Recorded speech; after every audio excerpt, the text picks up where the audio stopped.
Blitsfokkers kykers, ons is nou hierso by Blitsvinnig en Jean-Ray gaan vir ons bietjie 'n paar vragies met so vinnig as moontlik antwoord. So Jean-Ray, is jy reg? Let's go! Okay. Is jy 'n oggend of 'n aandmens? And Wat is jou gunsteling kossoort? pasta. Nice, ek hou van pasta.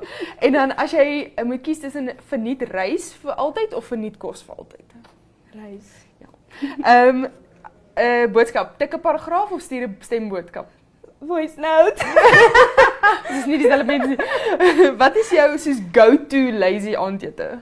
Jo, peanut butter brood. Tee of koffie? Koffie. Wat is jou gunsteling seisoen van die jaar?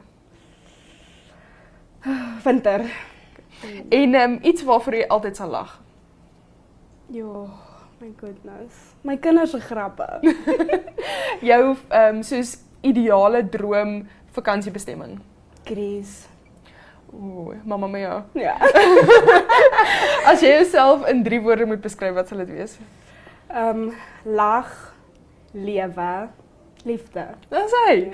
Wat is jou gunsteling gedeelte van jou werk? Sjoe. Nie die merk nie. #taleonderwyser.